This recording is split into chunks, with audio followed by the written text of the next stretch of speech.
नमस्कार, महाराष्ट्र T24 मध्ये मी मनीष टेमरे आपलं स्वागत करतोय। चला बघूया देश विदेशातील मुख्य बातम्या। कर्नाटक उच्च न्यायालयाचे न्यायाधीश व्ही श्रीशानंद यांनी बंगळुरूमधील एका मुस्लिम बहुल परिसराला पाकिस्तान म्हटल्यामुळे त्यांच्यावर जोरदार टीका होत आहे। पश्चिम बंगळुरूमधील गोरीपाल्या या परिसराला न्यायाधीशांनी पाकिस्तान असं संबोधलं होतं। श्रीशानंद यांच्या टिप्पणीनंतर एका बाजूला त्यांच्यावर टीका होत असताना सर्वोच्च न्यायालयाने देखील या प्रकरणाची दखल घेतली आहे।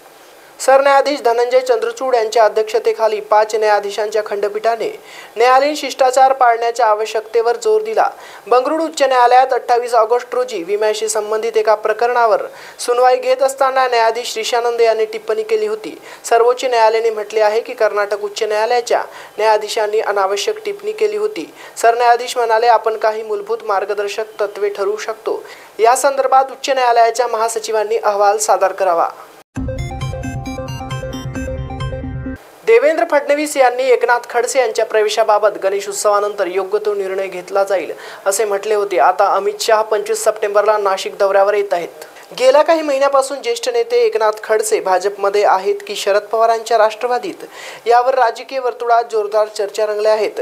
ज्यात स्पष्टीकरण देत एकनाथ खडसे बोलले होते की भाजपचे राष्ट्रीय अध्यक्ष JP नड्डा यांच्या उपस्थितीत माझा पक्ष प्रवेशही झाला होता, मात्र यानंतर भाजपने याबाबत घोषणा केलीच नाही। आता भाजपच्या पक्ष प्रवेशावर आता फुली मारल्याचे त्यांनी म्हटले होते।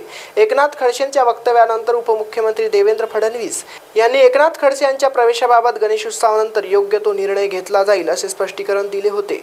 आता केंद्रीय मंत्री अमित शहा हे 25 डिसेंबरला नाशिक दौऱ्यावर येत असून या दौऱ्यात खडसेंचा पक्ष प्रवेशाबद्दल चर्चा होणार का, याकडे आता सर्वांचे लक्ष वेधले आहे। श्रीलंकेत शनिवारी राष्ट्रपतीच्या निवडणुका होत आहेत। ताज्या सर्वेक्षणानुसार नॅशनल पीपल्स पॉवरच्या अध्यक्षपदाचे उमेदवार अनुरा कुमारा दिसनायके या शर्यतीत आघाडीवर आहेत। ते चीन समर्थक मानले जातात। अनुरा यांनी आश्वासन दिले आहे की जिंकल्यानंतर ते अदानीचा प्रकल्प रद्द करतील। अनुराशिवाय आणखी 3 मोठे उमेदवार रिंगणात आहेत। या सर्वेक्षणात विरोधी पक्षनेते साजिद प्रेमदासा दुसऱ्या क्रमांकावर आहेत। विद्यमान अध्यक्ष अनिल विक्रमसिंघे यांच्या मागे 3ऱ्या क्रमांकावर आहेत। माजी राष्ट्रपती महिंद्रा राजपक्षे यांचे पुत्र नमल राजपक्षे हेही शर्यतीत आहेत। त्यांच्या जिंकण्याची शक्यता कमी असल्याचेही सर्वेक्षणात दिसून आले आहे। मीडिया रिपोर्टनुसार श्रीलंकेत 2 वर्षांपूर्वी आलेले आर्थिक संकट अजूनही लोकांच्या मनात आहे। त्यामुळे देशातील सर्वात मोठे घराणे राजपक्षे गेल्या 2 दशकापासून निवडणुकीच्या शर्यतीतून बाहेर पडल्याचे दिसत आहे। इस्रायलने पुन्हा एकदा लेबनॉनवर हवाई हल्ला केला आहे। गेल्या 24 तासात इस्रायलचा लेबनॉनवर केलेला हा दुसरा हल्ला आहे। राजधानी बेरूतमधील दहिया भागात हा हल्ला करण्यात आला। या हल्ल्यात आतापर्यंत 12 जणांचा मृत्यू झाला आहे। यामध्ये इब्राहिम अकील हा हिजबुलचा सर्वोच्च लष्करी युनिट जिहाद कौन्सिलचा सदस्य आहे। बेरूतमध्ये 1983 मध्ये अमेरिकन मेरीन बॅरिकवर झालेल्या हल्ल्याप्रकरणी अकीलच्या अमेरिकेच्या वॉन्टेड यादीत शामिल आहे। इस्रायलने F-35 लढाऊ विमानांच्या माध्यमातून हा हल्ला केल्याचे दावा लेबनीज मीडिया रिपोर्टनुसार करण्यात आला आहे। या हल्ल्यात हिजबुल्लाहच्या सैनिक असलेल्या इमारतीला लक्ष्य करण्यात आले। याआधी गुरुवारी रात्री इस्रायलने दक्षिण लेबनॉनवर 70 हवाई हल्ले केले होते। भारतातून युक्रेनला दारुगोळा पाठवण्यासंबंधी रॉयटर्सच्या अहवालानुसार भारत सरकारने तीव्र आक्षेप व्यक्त केला आहे। भारतीय परराष्ट्र मंत्रालयाने याला चुकीचं ठरवले आहे। गुरुवारी या अहवालावरील प्रश्नांना उत्तर देताना परराष्ट्र व्यवहार मंत्रालयाचे प्रवक्ते रणधीर जयस्वाल म्हणाले, आम्ही रॉयटर्सचा अहवाल पाहिला आहे। हे काल्पनिक आणि दिशाभूल करणारे आहे। त्यात नियमांचे उल्लंघन होत असल्याचे म्हटले आहे। तर असे काही नाही। परराष्ट्र व्यवहार मंत्रालयाने म्हटले आहे की भारत लष्करीच्या वस्तूच्या निर्यातीबाबत आंतरराष्ट्रीय कायद्याचे पालन करतो आणि या बाबतीत भारत ट्रॅक रेकॉर्ड निर्दोष आहे। राष्ट्रपतींनी अरविंद केजरीवाल यांचा राजीनामा मंजूर केला आहे। तसेच 5 मंत्र्यांच्या नियुक्तीलाही मान्यता दिली आहे। आज दिल्लीतील राजनिवास येथे आतिशी यांची शपथविधी सोहळा संपन्न होणार। दिल्लीचे मुख्यमंत्री म्हणून आज आतिशी शपथ घेणार आहे। राष्ट्रपती द्रौपदी मुर्मू यांनी अरविंद केजरीवाल यांचा राजीनामा स्वीकार केला आहे। तसेच 5 मंत्र्यांच्या नियुक्तीलाही मान्यता दिली। आज दिल्लीतील राजनिवास येथे आतिशी यांचा शपथविधी सोहळा संपन्न होणार। राष्ट्रपती कार्यालयाकडून या संदर्भात अधिसूचनाही जारी करण्यात आली आहे। अधिकाऱ्यांनी सांगितले की सर्व औपचारिकता पूर्ण झाल्यानंतर शनिवारी दुपारी किंवा संध्याकाळी शपथविधी सोहळा संपन्न होईल।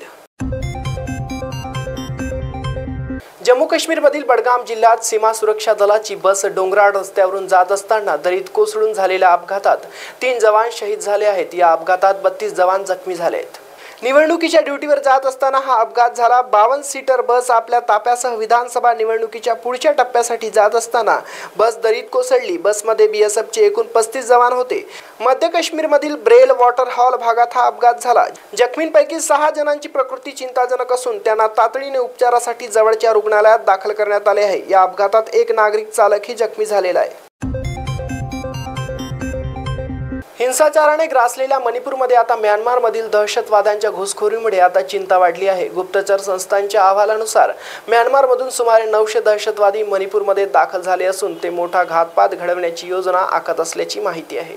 मणिपूर सरकारचे सुरक्षा सल्लागार कुलदीप सिंह यांनी याला दुजोरा दिला आहे। ते म्हणाले की कुकी दहशतवाद्यांचा धोका लक्षात घेता सुरक्षा यंत्रणा हाय अलर्टवर ठेवण्यात आले आहे। म्यानमारला लागून असलेल्या डोंगराळ भागात विशेष सुरक्षा व्यवस्था चोख करण्यात आली आहे। या भागात कुकी समाजाचे वर्चस्व जास्त आहे।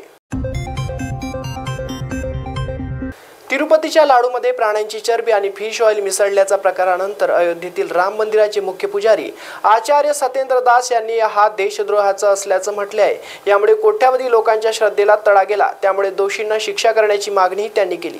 आंध्र प्रदेशातील तिरुपती तिरुमल्ला बालाजी मंदिरातील लाडूमध्ये प्राण्यांची चरबी आणि फिश ऑइल मिसळल्याची बातमी समोर आल्यानंतर अयोध्येतील संत व महंत संतप्त झाले आहेत। 22 जानेवारी 2024 रोजी राम मंदिरात प्रभू रामलल्लाची प्राणप्रतिष्ठा झाली तेव्हा तिरुपतीचे 1 लाख लाडू पाहुण्यांना वाटण्यात आले होते। राम मंदिराच्या उद्घाटनाच्या निमित्ताने तिरुपती बालाजी येथून 3 टन खास बनवलेले लाडू अयोध्येला आणले होते। राम मंदिराचे मुख्य पुजारी आचार्य सत्येंद्र दास यांनी प्रयोगशाळेच्या तपासणीतील लाडूमध्ये आढळलेल्या प्राण्यांची चरबी आणि फिश ऑइलच्या अहवालानंतर म्हटले आहे की सरकारने याला गंभीरपणे घेत चौकशी करावी। मराठा आरक्षण तातडीने लागू करावे यासाठी अंतरवली सराटी येथे मनोज जरांगे पाटील यांनी उपोषण सुरू केले आहे। त्यांच्या उपोषणाचा आज 5वा दिवस आहे। गेले 5 दिवस त्यांनी काही खाल्ले व प्यायले नसल्याने त्यांची प्रकृती खालावली आहे। त्यांनी उपचार करण्यास नकार दिला, मात्र ग्रामस्थांनी त्यांना आग्रह केल्याने अखेर त्यांनी उपचार घेतले। मराठा आरक्षणासाठी मनोज जरांगे पाटील यांनी सरकार विरोधात पुन्हा आमरण उपोषण सुरू केले आहे। त्यांच्या उपोषणाचा आज 5वा दिवस आहे। सगळे सोयरे अधिसूचनेची अंमलबजावणी करावी, हैदराबाद गॅजेट लागू करावे, सातारा गॅजेट लागू करावे, बॉम्बे गव्हर्नमेंट गॅजेट लागू करावे, तसेच मराठा बांधवांवर दाखल करण्यात आलेले गुन्हे सरसकट मागे घ्यावेत। या मागण्या त्यांनी सरकारला केल्या आहेत। त्यांनी 5 दिवस काही खाल्ले प्याले नसल्याने शुक्रवारपासून जरांगे पाटील यांची प्रकृती खालावली आहे। त्यांना डॉक्टरांनी उपचार घेण्याची विनंती केली, मात्र त्यांनी ती मान्य केली नाही। दरम्यान ग्रामस्थांनी देखील त्यांना उपचार घेण्याचा आग्रह केला होता। तसेच मंत्री शंभूराज देसाई यांनी देखील मनोज जरांगे पाटील यांना फोन केला होता। अखेर सर्वांचा आग्रह असल्याने त्यांनी उपचार घेतले आहेत। आतासाठी एवढंच। ताज्या बातम्यांसाठी बघत रहा महाराष्ट्र TV24।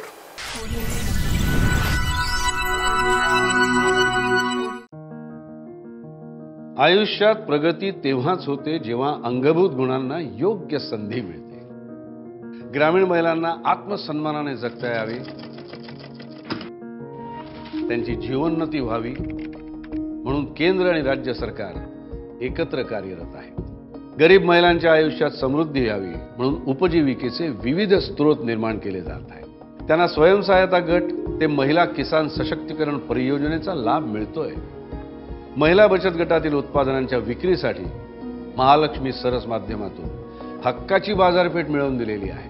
शेतकरी महिलांचे उत्पन्न वाढावे यासाठी 400 शेतकरी कंपन्या स्थापन केलेल्या आहेत। आज ग्रामीण भागातील लाखो महिलांच्या जगण्याचा दर्जा उंचावतो आहे। महाराष्ट्र राज्य ग्रामीण जीवनोन्नती अभियान, निर्धार ग्रामीण विकासाचा, महाराष्ट्राच्या उन्नतीचा, ग्रामविकास व पंचायत राज विभाग, महाराष्ट्र शासन।